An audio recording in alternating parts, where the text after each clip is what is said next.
Good morning. आज हम एक नया चैप्टर पढ़ेंगे, होम इलेक्ट्रिकल होम एप्लायंसेस। और इलेक्ट्रिकल होम एप्लायंसेस के अंतर्गत आज केवल हम हीटिंग एप्लायंसेस के बारे में देखेंगे कि ये हीटिंग एप्लायंसेस कैसे वर्क करते हैं और कौन कौन से ऐसे हीटिंग एप्लायंसेस हैं जिसका इस्तेमाल हम अपने घरों में करते हैं। तो सबसे पहले हम ये देखते हैं कि जो एक इलेक्ट्रिसिटी जो है वो इलेक्ट्रिसिटी का हमारे दैनिक जीवन में काफ़ी उपयोग है, या हम ऐसा भी कर सकते हैं कि बिना इलेक्ट्रिसिटी के मनुष्य को एक तरह से वर्क करने में काफ़ी कठिनाई होती है। जैसे रात्रिकालीन में हम अपने घरों में इल्यूमिनेशन करने के लिए इलेक्ट्रिकल बल्ब का इस्तेमाल करते हैं, और खेती वगैरह में सिंचाई वगैरह के लिए हम पंप सेट का इस्तेमाल करते हैं। ज़मीन के अंदर से पानी को खींचने के लिए जो आपका पंप इस्तेमाल किया जाता है वो भी आपका इलेक्ट्रिक पे ही काम करता है। इसके अलावा ऐसे हमारे दैनिक जीवन में बहुत सारे ऐसे कार्य हैं जो इलेक्ट्रिक सप्लाई के बिना पॉसिबल नहीं है। या एक तरीके से हम ये कह सकते हैं कि इलेक्ट्रिसिटी ने हमारे दैनिक कार्यों को काफ़ी आसान बना दिया है, और उसमें एक बहुत बड़ा अहम रोल है home appliances, electrical home appliances का, जिसका इस्तेमाल हम अपने घरों में करते हैं। तो जैसे आपने सभी ने देखा होगा कि हम हर छोटा से छोटा कार्य या बड़ा से बड़ा कार्य हो, उसके लिए पूरी तरीके से इलेक्ट्रिक पे डिपेंड हैं। या हम ऐसा भी कह सकते हैं कि इलेक्ट्रिसिटी ने मनुष्य को आरामदायक, तो उसके लाइफ को आरामदायक बना ही दिया है, इसके साथ ही उसे पंगु भी बना दिया है, क्योंकि वो एक कदम भी इसके बिना चलना पॉसिबल नहीं है। जैसे आपने देखा होगा कि हम पहले नहाने के बाद बालों को सुखाने के लिए तौलियों का इस्तेमाल करते थे। आजकल उसके लिए लोग हेयर ड्रायर का इस्तेमाल कर रहे हैं, और उससे बाल सुखाने के लिए खास करके महिलाएं जो होती हैं, काफ़ी उनके लंबे बाल होते हैं, और उन बालों को सुखाने के लिए वो हेयर ड्रायर का इस्तेमाल करते हैं। यहाँ पे हम जो शेविंग करते हैं, उस शेविंग मशीन के लिए हम इलेक्ट्रिकल ऑपरेटेड डिवाइस का इस्तेमाल करते हैं। घर में हम चाय बनाते हैं, उसके लिए केतली का इस्तेमाल करते हैं। इलेक्ट्रिकल केतली है, टोस्टर है, इलेक्ट्रिक प्रेस है, इमर्सन रॉड है, जिसे आप सर्दियों के दिनों में पानी को गर्म करते हो, रूम हीटर है। तो ऐसे बहुत सारे ऐसे इलेक्ट्रिकल डिवाइसेस हैं जिसका इस्तेमाल हम अपने दैनिक जीवन में करते हैं। तो इस टॉपिक के अंदर हम केवल हीटिंग एप्लायंसेस के बारे में बात करेंगे। वो डिवाइस जो इलेक्ट्रिसिटी के हीट के सिद्धांत पे, ऊष्मा के सिद्धांत पे कार्य करते हैं, उन्हीं के बारे में हम डिस्कस करेंगे।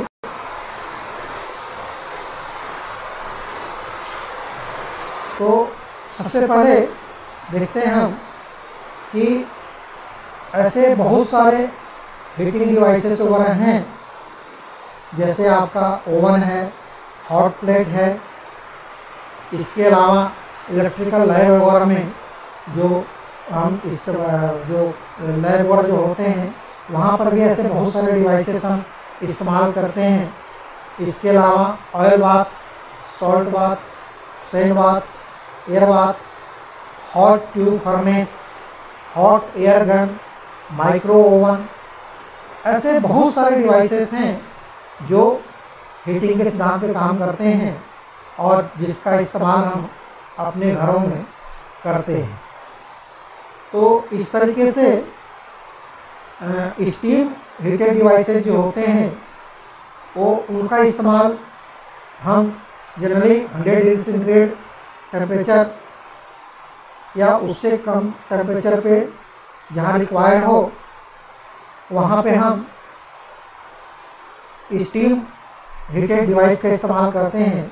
जैसे आपने अपने कपड़ों को आयरन करने के लिए आप प्रेस का इस्तेमाल करते हो, तो उसमें आजकल लेटेस्ट स्टीम प्रेस आ गया है जिसमें कपड़े वगैरह जलने का भय नहीं रहता है और जो कपड़ा जो प्रेस जो होता है, आयरन जो हम करते हैं कपड़े को, वो काफ़ी अच्छा होता है।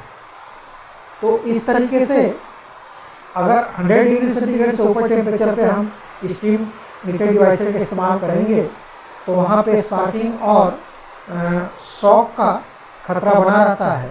तो इस तरीके से हम स्टीम हीटेड डिवाइसेस का इस्तेमाल 100 डिग्री टेम्परेचर या उससे कम टेम्परेचर पे ही हम करते हैं।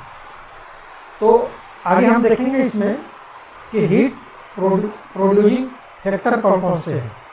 ऐसे कौन कौन से फैक्टर हैं जो हीट को उत्पन्न होने वाले हीट को प्रभावित करते हैं। तो ये फैक्टर देखने से पहले हम ये देख लेते हैं ये जो हीटिंग इफेक्ट है ये किस सिद्धांत पे काम करता है। तो आपने पढ़ा होगा जूल का हीटिंग इफेक्ट, जूल का उसमें सिद्धांत।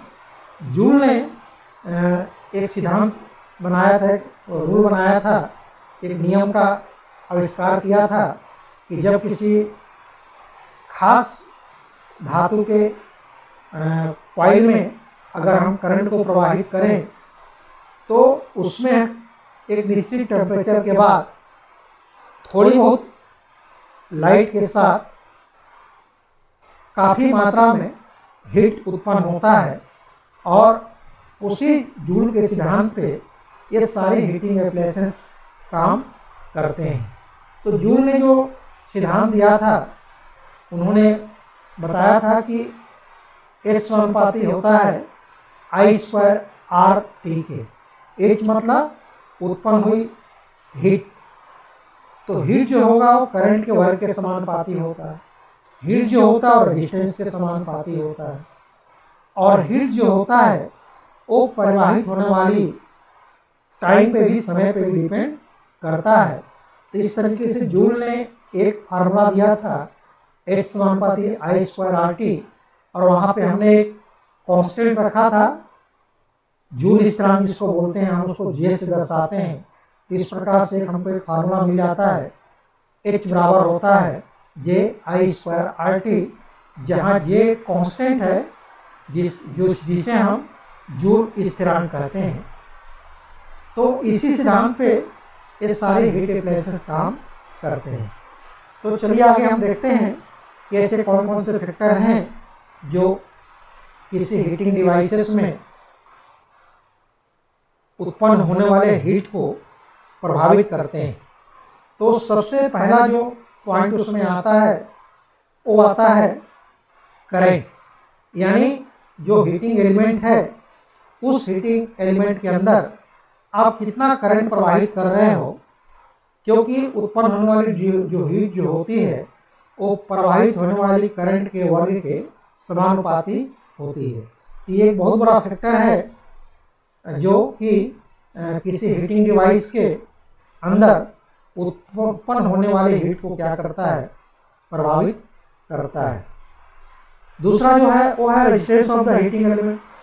जो हीटिंग एलिमेंट होता है उसका रेजिस्टेंस, क्योंकि रेजिस्टेंस भी जो है वो उत्पन्न होने वाली हीट के समानुपाती होती है। अगर हम रेजिस्टेंस ज़्यादा रखेंगे तो हीट ज़्यादा उत्पन्न होगा, अगर हम रेजिस्टेंस कम रखेंगे तो हीट कम उत्पन्न होगा। और एक तीसरा और अहम जो है वो फैक्टर है वो है हीटिंग टाइम। अगर आप ज़्यादा समय तक किसी एलिमेंट को आप हीटेड करते हो, अधिक समय तक हम पावर सप्लाई देते हैं, तो उससे जो उत्पन्न होने वाली जो हीट होगी वो भी क्या होगी, अधिक होगी।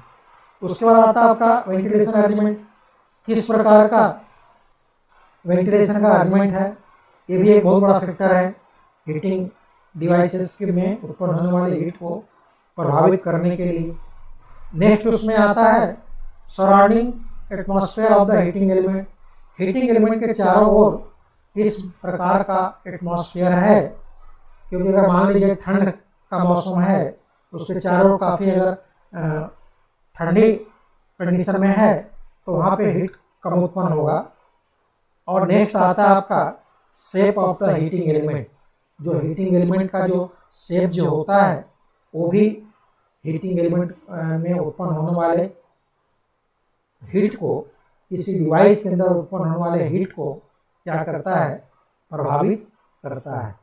तो इस तरीके से इस टॉपिक के अंदर केवल हम उन्हीं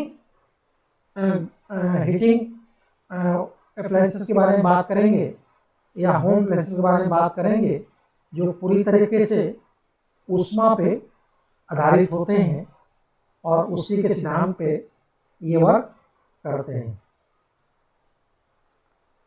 तो आगे चलिए हम देखते हैं कि operating temperature of heating element. जो हीटिंग एलिमेंट जो होते हैं उसका ऑपरेटिंग टेम्परेचर कितना होता है। जैसे रूम हीटर, तो रूम हीटर का जो ऑपरेटिंग टेम्परेचर है वो 750 डिग्री सेंटीग्रेड से 1000 डिग्री सेंटीग्रेड तक होता है। इलेक्ट्रिक स्टोव ये 750 डिग्री सेंटीग्रेड से 900 डिग्री सेंटीग्रेड तक होता है। इलेक्ट्रिक प्रेस 800 डिग्री सेंटीग्रेड से 850 डिग्री सेंटीग्रेड तक। इलेक्ट्रिक केटल 550 डिग्री सेंटीग्रेड से 700 degree centigrade. Hot plate 550 degree centigrade से 700 डिग्री सेंटीग्रेड। और टोस्टर जिसमें हम ब्रेड को टोस्ट करते हैं 750 डिग्री सेंटीग्रेड से 900 डिग्री सेंटीग्रेड। तो ये हीटिंग एलिमेंट के ऑपरेटिंग टेम्परेचर हैं, जितने टेम्परेचर पे ये सारे डिवाइसेस ऑपरेट होते हैं। तो हमने ये जितने डिवाइसेस देखे हैं, खास करके इस टॉपिक के अंदर इन्हीं डिवाइसेस के बारे में हम पढ़ेंगे और कुछ इसमें जो मेन जो डिवाइसेस हैं उसको मैं आपको वीडियो बना के भेजूंगा। बाकी जो छोटे जो डिवाइसेस जो वगैरह हैं उसको आप सिर्फ नोट्स प्रिपेयर करेंगे। तो आगे हम देखते हैं इसमें टाइप्स ऑफ हीटिंग एलिमेंट। जो हीटिंग एलिमेंट हम किसी डिवाइसेस के अंदर प्रयोग करते हैं वो हीटिंग एलिमेंट कितने प्रकार के होते हैं, क्योंकि जो हीटिंग डिवाइसेस होते हैं उसमें जो मेन अहम रोल है वो हीटिंग एलिमेंट का है, क्योंकि वही एलिमेंट उस डिवाइस के अंदर हीट उत्पन्न करता है, ऊष्मा उत्पन्न करता है। तो ये जो हीटिंग एलिमेंट हैं दो प्रकार के होते हैं। एक होता है बेयर हीटिंग एलिमेंट और दूसरा होता है क्लोज इंसुलेटेड हीटिंग एलिमेंट। तो आगे हम हीटिंग अप्लायंसेस के बारे में देखेंगे। तो सबसे पहले हम देखेंगे रूम हीटर।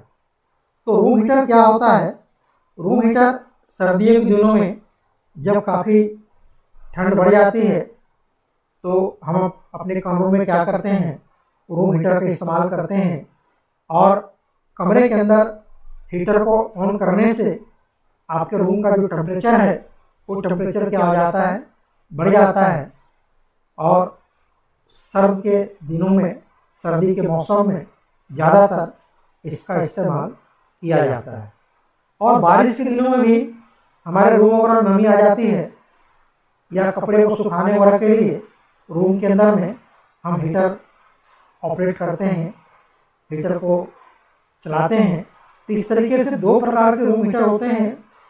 एक होता है रॉड टाइप और दूसरा होता है बॉल टाइप। तो चलिए इन दोनों जो रूम हीटर हैं इसका हम डिटेल्स देखते हैं। तो यहाँ पे आप देख रहे हैं कि ये यहाँ पे ये डायग्राम बना हुआ फिगर है। ये यहाँ पे हम दो प्रकार के रूम रॉड टाइप के रूम हीटर देख रहे हैं। एक ये सिंगल एलिमेंट वाला है और दूसरा ये डबल एलिमेंट वाला है। इसमें दो हीटिंग एलिमेंट लगे हुए हैं, एक ये और दूसरा ये। तो इसको हम आवश्यकता अनुसार एक ही समय हम दोनों हीटिंग एलिमेंट को ऑन कर सकते हैं, या चाहें तो एक को ऑन करें और दूसरे को ऑफ कर सकते हैं। तो इस तरीके से ये जो रॉड टाइप के जो हीटिंग एलिमेंट जो होते हैं उसमें ज़्यादा कुछ इसके पार्ट्स नहीं होते हैं। यहाँ पे दिख रहा है आपको, जैसे इसमें जो अगर इसके हम पार्ट के बारे में बात करें तो इसमें एक रॉड टाइप का हीटिंग एलिमेंट होता है, दूसरा आपका इसमें रिफ्लेक्टर होता है, तीसरा कनेक्टिंग लीड और कनेक्टर, चौथा इसमें आता है स्विच और पांचवा इसमें आता है प्लग टॉप, जिसके द्वारा हम इस हीटिंग एप्लायंसेस को हम क्या करेंगे, पावर सप्लाई देंगे। तो यहाँ पर देख रहे हैं आप कि ये सिंगल यूनिट वाला रॉड टाइप का हीटिंग एलिमेंट है, जिसमें यहाँ पर एक हीटिंग एलिमेंट लगा हुआ है और ये हीटिंग एलिमेंट चीनी मिट्टी के लगभग 30 सेंटीमीटर लंबे और 2 सेंटीमीटर व्यास वाले पाइप पर नाइक्रोम तार को लपेट करके इस हीटिंग एलिमेंट को बनाया जाता है। और इसके दोनों सिरे पे, इस सिरे पे और इस सिरे पे होल्डर लगे होते हैं, जिस होल्डर में इस हीटिंग एलिमेंट को हम क्या करते हैं, अटैच कर देते हैं। तो ये तो हो गया हीटिंग एलिमेंट की बात। दूसरा, यहाँ पे ऊपर में ग्रिल लगा होता है, ताकि ये ग्रिल जब इस हीटिंग एलिमेंट को हम ऑपरेट करेंगे, इस रूम हीटर को, रॉड टाइप रूम हीटर को ऑपरेट करेंगे, तो जो कोई मनुष्य है या जो भी व्यक्ति इसको यूज कर रहा है उसका हाथ हीटिंग एलिमेंट पे ना जाए किसी असावधानीवश, तो उसकी सुरक्षा के लिए यहाँ पे ये ग्रिल लगा हुआ है। और दूसरा, यहाँ पे रिफ्लेक्टर लगा होता है, अंदर में ये रिफ्लेक्टर लगा होता है। ये रिफ्लेक्टर क्या करता है, ज़्यादा से ज़्यादा हीट को रिफ्लेक्ट करता है और रूम के अंदर क्या करता है, उस हीटर को हीट को क्या करता है, फैलाता है। तो ये सिंगल हीटिंग कॉइल वाला रूम हीटर है। और यहाँ पे हमने डबल हीटिंग एलिमेंट वाला हमने room heater, rod type room heater देख रहे हैं, जिसमें ये दो हीटिंग एलिमेंट लगे हुए हैं। एक हीटिंग एलिमेंट ये है और दूसरा हीटिंग एलिमेंट ये है। इसमें एक स्विच होता है जिसमें लो और हाई, अगर आप लो पोजीशन में स्विच को रखेंगे तो इसमें एक ही हीटिंग एलिमेंट काम करेगा, और जब इसको हम हाई पे करेंगे तो एक साथ दोनों हीटिंग एलिमेंट ऑपरेट हो जाता है और ज़्यादा उससे क्या होता है, हीट हमको प्राप्त होता है। तो यहाँ ग्रिल दिख रहा है आपको, इसकी सेफ्टी के लिए, ह्यूमन बॉडी की सेफ्टी के लिए, जैसे किसी प्रकार का शॉक न लगे उसके लिए। इसमें रिफ्लेक्टर लगा हुआ है ताकि उस हीट को क्या करें, ज़्यादा ज़्यादा रिफ्लेक्ट करें। और ये इसका स्टैंड है जिसको हम किसी जगह पे इसको टिका करके किसी टेबल के ऊपर रख सकते हैं, और इसका हम इस्तेमाल खास करके सर्दियों के दिनों में करते हैं। तो ये तो हुआ रॉड टाइप रूम हीटर की बात। और आगे हम देखते हैं बॉल टाइप। तो यहाँ पे देख रहे हैं आप, ये यहाँ पे एक ये बॉल टाइप रूम हीटर है। तो सारे पार्ट तो इसके रॉड टाइप के ही होते हैं, लेकिन इसमें जो हम हीटिंग एलिमेंट जो रहता है, वो हीटिंग एलिमेंट और रिफ्लेक्टर ये अर्धगोलाकार का है। तो यहाँ पर भी सारे पार्ट्स वही हैं जो आपने ball type rod type room heater में देखा हुआ है, बस इसका थोड़ा सा शेप और डिजाइन अलग है। और इसके अलावा आजकल एक मार्केट में इस टाइप का रूम हीटर आता है, जिसमें हम इसको हीटिंग ब्लोअर भी कहते हैं। इसमें क्या होता है, ये सामने जो आपको जो ग्रिल के पीछे जो दिख रहा है, यहाँ पे हीटिंग कॉइल लगी रहती है और इसके पीछे एक फैन लगा होता है। तो जैसे ही हम इस हीटर को ऑन करते हैं तो हीटिंग कॉइल क्या हो जाता है, गर्म हो जाता है, और उसके पीछे जो फैन जो लगा हुआ है, ये फैन क्या होता है, एक साथ ऑन हो जाते हैं और ये गर्म हवा को हमारे कमरे के अंदर क्या करते हैं, फेंकते हैं। तो इससे हमारा जो रूम है बहुत जल्दी ही क्या हो जाता है, गर्म हो जाता है। तो ज़्यादातर ये थोड़ा सा कॉस्टली ज़रूर है, लेकिन सेफ है और बहुत जल्दी आपके कमरे को क्या कर देगा, ये गर्म कर देगा। तो इस तरीके से हमने ये रूम हीटर के बारे में देखा। और इसमें जैसे रॉड टाइप है या बॉल टाइप है, इसमें जो एक हीटिंग एलिमेंट जो होता है, इसका वाटेज 1000 वाट का होता है, और दो रहेगा तो 2000 वाट हो जाएगा। और ये भी आपका वाटेज के हिसाब से आता है, जितना अधिक वाट का लेंगे उतना ही अधिक जल्दी आपका रूम को क्या करेगा, वो गर्म कर देगा। लेकिन उसमें पावर कंजप्शन भी क्या होगा, अधिक होगा। तो इस तरीके से आज के हमने टॉपिक में देखा कि हीटिंग एप्लायंसेस कौन कौन से होते हैं, जिसमें हमने खास करके रूम हीटर के बारे में देखा। और आगे हम जो टॉपिक देखेंगे उसमें हम गीजर और इलेक्ट्रिक प्रेस की बात करेंगे। तो आप लोग क्या करेंगे, अन्य जो हीटिंग एप्लायंसेस जो इसमें रिमेनिंग बच गए हैं, जैसे आपका इमर्सन रॉड है, इलेक्ट्रिक स्टोव है, टोस्टर है, ये बहुत ही साधारण डिवाइसेस होते हैं जिसमें कुछ ज़्यादा पार्ट नहीं होता। मेन इसमें हम रोल हीटिंग एलिमेंट का ही है, उसका आप सेल्फ नोट्स तैयार करेंगे।